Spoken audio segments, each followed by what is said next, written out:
সারাদিনই থেমে থেমে বৃষ্টি ম্যাচ খেলার জন্যই। কেউ কেউ তাই করছেন বৃষ্টিবিলাস, কেউ আবার ড্রেসিং রুমের সামনের বারান্দায় একটু ফুরসত খুঁজলেন।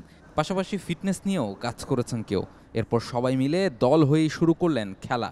বৃষ্টিতে ক্রিকেট খেলা যায় না, তবে ফুটবল দিয়ে ভলিবলের মতো এই খেলায় তো সময় পার করাই যায়। সেই খেলাও অবশ্য খুব বেশিক্ষণ চালানো গেল না।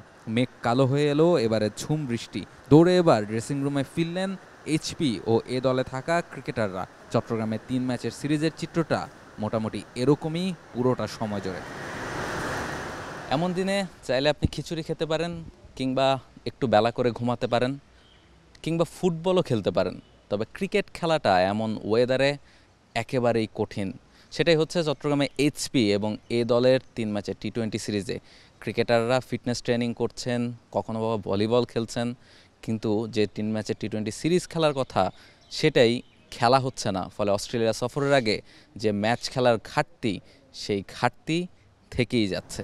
ওদের স্বপ্ন পূরণে পাশে থাকতে পেরে আমরা গর্বিত। 31 জুলাই প্রথম ম্যাচটা কোনোভাবে শেষ করা গেলেও এইচপি ও এ দলের দ্বিতীয় টি-20 ম্যাচ শেষ করা যাচ্ছে না 2 দিনেও। গতকাল তৃতীয় ওভারের খেলা চলাকালেই বন্ধ করতে হয়েছে ম্যাচ। শনিবারও ক্রিকেট খেলার কোনো সুযোগ দেয়নি আবহাওয়া, তাই ক্রিকেটারদের এভাবেই পার করতে হচ্ছে সময়। যদিও বাংলাদেশ এ দলের অস্ট্রেলিয়া সফরের আগে এই সিরিজের গুরুত্ব ছিল বেশ। এখান থেকেই তৈরি করা হতো এ দল। এইচপি দল থেকেও ডাক পেতে পারতেন কেউ কেউ। সে কারণেই প্রধান নির্বাচক গাজী আশরাফ হোসেন লিপুও চলে এসেছিলেন 3 ম্যাচের এই টি-20 সিরিজ দেখতে। সাথে ছিলেন ক্রিকেট অপারেশনসের চেয়ারম্যান নাজমুল আবেদিন ফাহিমও। তবে বৃষ্টি এসবের গুরুত্ব বুঝতে একেবারেই নারাজ। প্রকৃতি আরও একবার মনে করিয়ে দিল এই সময়ে ক্রিকেট ম্যাচ আয়োজন না করাই শ্রেয়। এখান থেকেও হয়তো পরবর্তীতে শিক্ষা নিতে পারে Bangladesh cricket board.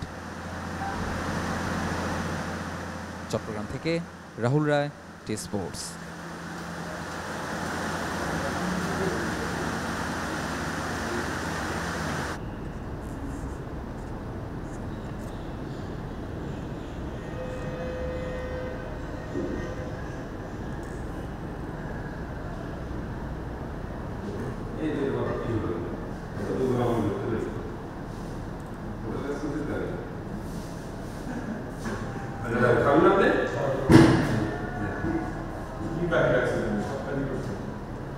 For more updates, subscribe to our YouTube channel and click on the bell icon.